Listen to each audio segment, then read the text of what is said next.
One day I was at Borders bookstore, the librarian that I am. I think I've read 2 books in my life. But there is a book that I saw that captured my attention.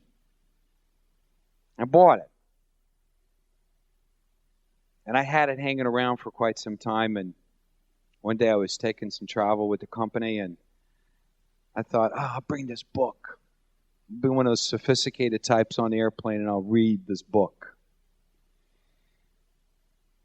And it's interesting because after reading this book, it impressed me so much about the importance of drinking water. And during the pages of this book, I kept having the flight attendant bring me more water, and made more trips to the bathroom too. And the distributor I was visiting, I was like, you need to drink more water.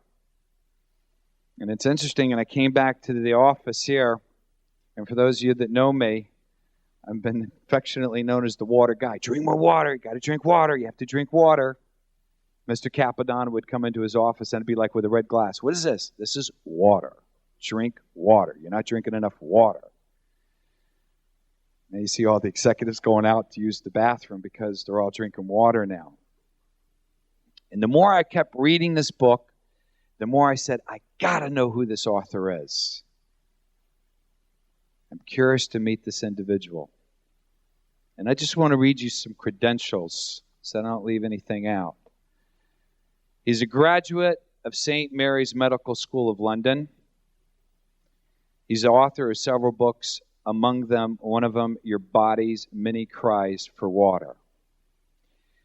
When I flipped through the pages of the book and I saw all the people that were in the medical field that had some kind of support to this author, it made me realize that if the medical industry is going to support someone that's not pushing more drugs in our bodies, then this is a special writing that is in this book.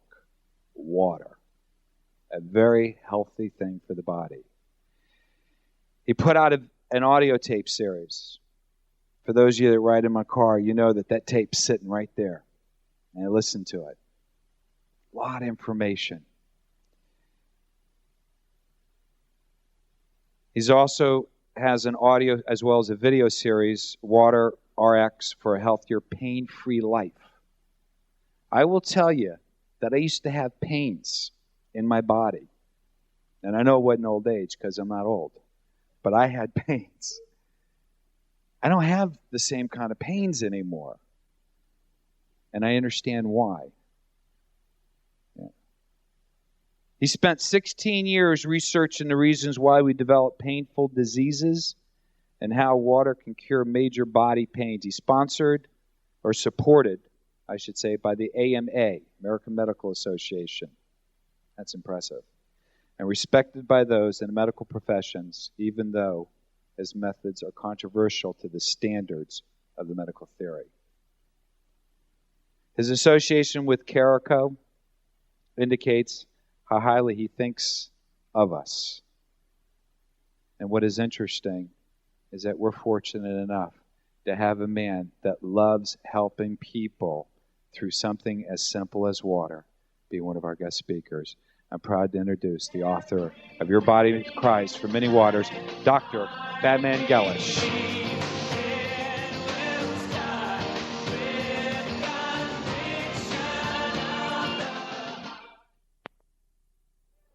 Good morning, ladies and gentlemen. It's a pleasure to be here with you and share with you information that will make every one of you a messenger of health and well-being to the people that you visit, the people that you come across, the people whose lives you will touch because you will teach them that they are not sick, they are thirsty. The greatest tragedy in medical history is the false assumption that dry mouth is a sign of dehydration of the body, the only sign of dehydration. This misconception entered into scientific research at the beginning of the century or towards the end of last century, and it's held on because it's advantageous to the pharmaceutical industry. The body, in order to be able to chew and swallow food, which is a primary function for our physiology, produces ample saliva, even though the rest of the body may be dehydrated. So this misconception that dry mouth is a sign of dehydration of the body has caused really unmeasurable tragedy in our society, has killed millions, hundreds of millions of people from ignorance. That's the foundation to our modern day medicine. At the end of 20th century, we don't know when the human body is thirsty because we've stuck to the idea that dry mouth is the only sign of dehydration. It was my fortunate luck and the happenstance that I discovered water has curative properties. Water relieves pain. The most severe pain that you can imagine, water can relieve when medication would not be able to do that. And this is on top of many years of medical practice. When I discovered this about 18, 19 years ago, and I've stuck to this information and researched it to the point that now, today, I'm an internationally recognized authority in my field. And I have produced a total shift of attention in basic instructions of medicine and have introduced the concept that it's water that regulates all functions of the body, not the solid matter that's in our body.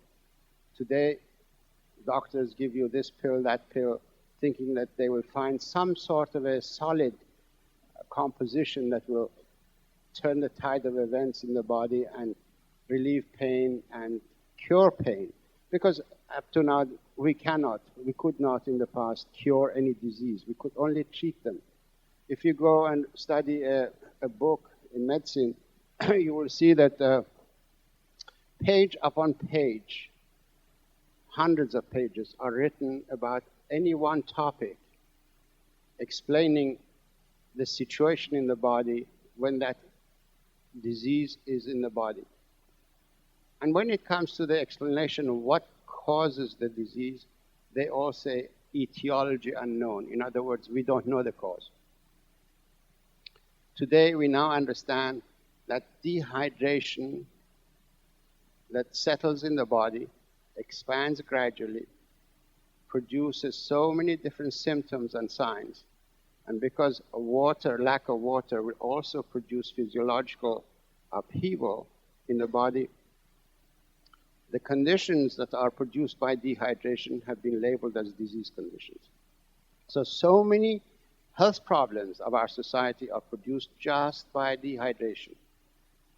We can cure many, many diseases, many different pains, by adjusting the water intake of the body.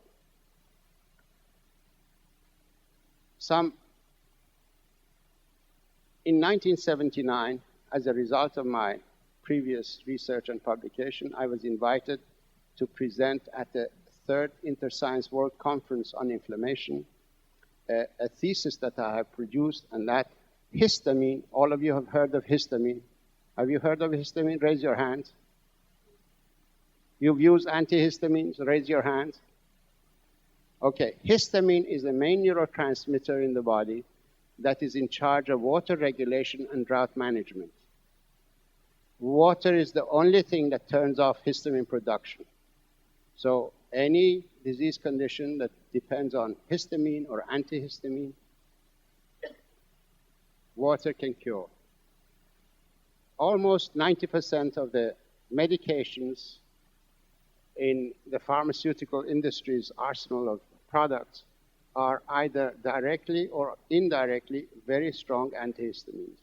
So when you find painkillers, they're antihistamines. When you find anti-allergy conditions, they're antihistamines. And this is the presentation I made at the World Conference, saying that histamine, the main function of histamine in the body is water regulation. And we should not treat conditions of histamine excess activity with medications or pharmaceutical products. We should only treat them with water.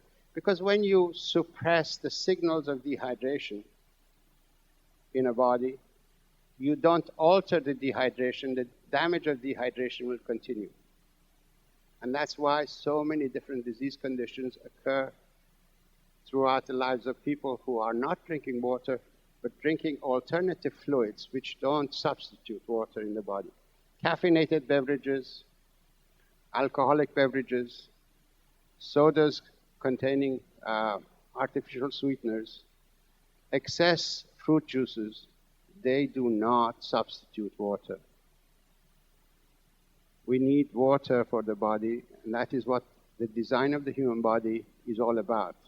From water, dependent on water, survives on water, and you cannot replace water with anything. You may hush its cries for water, but you will not alter the course of the disease that is produced by dehydration. The reason why I'm here this morning, the reason why I accepted to come and talk before you, because you are the people who go and make contact with others. You come across people. You can become educators. You can teach people that they're not sick, they're thirsty. And my main concern in this crusade is asthma. Asthma in children. Newsweek has got an article. I recommend you to get this Newsweek and read it. It is May 26, 1997. Life magazine has got an article in the same week about asthma. And the title goes, 50 million Americans with allergies or asthma, now you can take control of your life. Yes, they're right. They can take control of their life, but with water, not with the medication that the articles have been produced because the pharmaceutical industry has advertised 16 or 18 pages of full-page advertising in the magazine. When a child develops asthma, it means dehydration. The human body is composed of water. 85% of the brain is water. Every cell of the brain is 85% water. The rest of the soft tissue cells are 75% water. When you don't drink enough water, the body does not manufacture water from any other source. When you metabolize food, some water is produced, but not to the extent that the body needs. So a child that's developing and it's expanding, every cell of its body requires 75% water before it develops into a new cell and the child could grow. We'll get stunted growth. We'll get mental problems. We'll get emotional problems. We'll get DNA damage and so many different disease conditions produced by dehydration can ensue. So please take this message to people that you meet and explain to them. You can always explain to people very simply. The lung tissue is full of berries. The berries of the lung contain air. Excuse me. Imagine this bunch of grapes, to be a section of the lung tissue. Each berry is full of air. If water doesn't get into the lung tissue, it becomes raisins. You see, the body cannot afford that. So it shuts down the lung tissue, the passageways, so that air that comes out doesn't bring water out with it, because every time you breathe, when you breathe out, you bring a lot of water out of the body. Asthma is a state of dehydration that the body has installed or is executing drought management program. The lung evaporate. If you give a person with asthma water, very simply water. Give them 2 glasses of water, 3 glasses of water, depending on their size and age. They will not get asthma.